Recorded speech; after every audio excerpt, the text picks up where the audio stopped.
50,000. Okay, 50,000. That is 50,000, not 5,000. Saya selalu jumpa salah tulis. 50,000. This is not 5,000. Alright. How much is 50,000 is made? Berapa kali dia dibuat 50,000 tu nak tanya? No, once. 50,000 is deposited once. Amar deposited 50,000. Habis. Bukan berlaku secara bersiri benda tu. Okay, no. Baca. Amar deposited 50,000 into an account that pay interest rate of 5%. Compounded quarterly. So, I buat dalam bentuk timeline. Okay.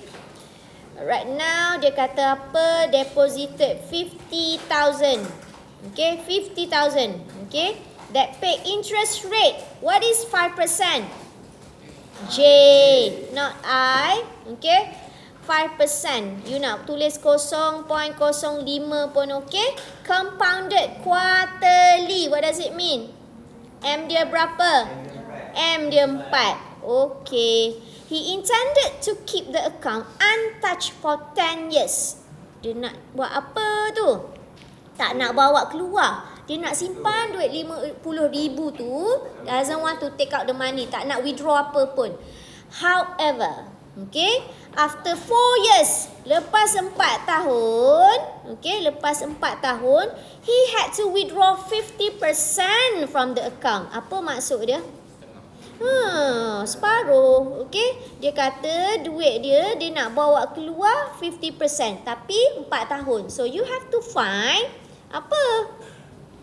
Kena cari future value. Okay, kena cari future value. Berapa lama duit tu duduk dalam account? Untuk 50,000 tadi, untuk 4 tahun dahulu. T sama dengan 4. Kalau T sama dengan 4, N sama dengan apa? N adalah T darab dengan M. T kita 4, M kita 4. Apa N kita? N kita 16. Okey, N dapat 16. Okey, cari dulu 50,000 tu duduk dalam account, bawa sampai tahun keempat. Apa future value dia? Okey, cari yang tu dulu. Okey, find the S first. Okey, what is your S? Which formula you going to use? S equals to P1 plus I power N. Tak dapat markah lagi. Not yet. Until you masukkan dalam formula. Okay. Formula ni kena betul. Katalah kita masuk dalam formula S equals to P1 plus RT. Tak dapat juga. Okay. Must use the correct formula. Okay. 50,000. 1 plus I. What is your I now? J over N 4. N berapa tadi? 16. Okay. Find the 50,000. Times with I 1 plus I power N. Okay, 50,000. Oh God. Oh what? Kuasa 16.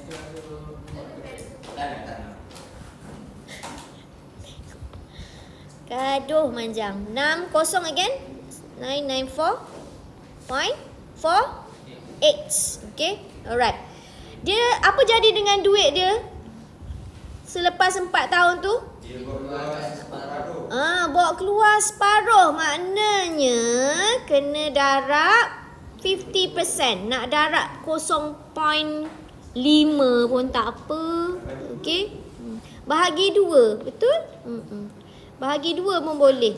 So dapat satu jumlah. Jumlah ni katalah saya panggil dia sebagai P yang kedua.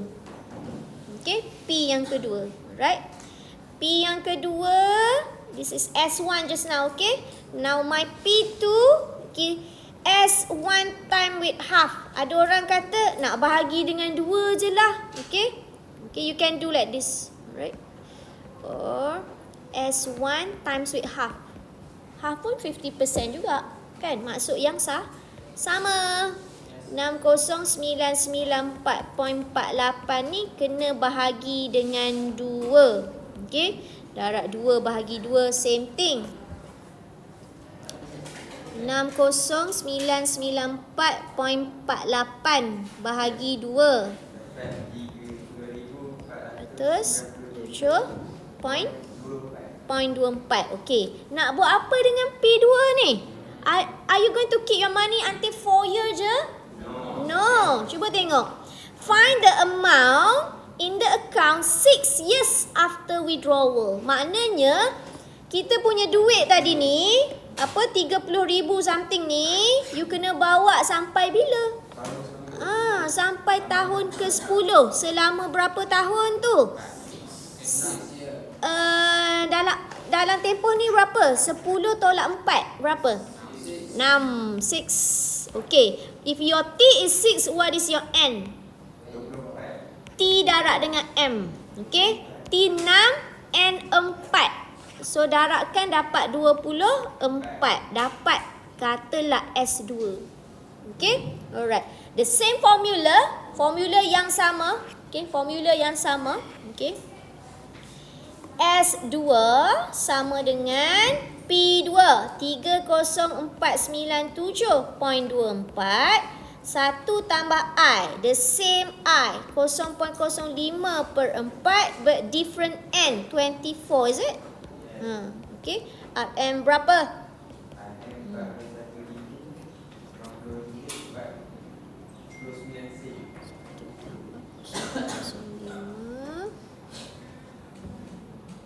Per 4 kuasa 24.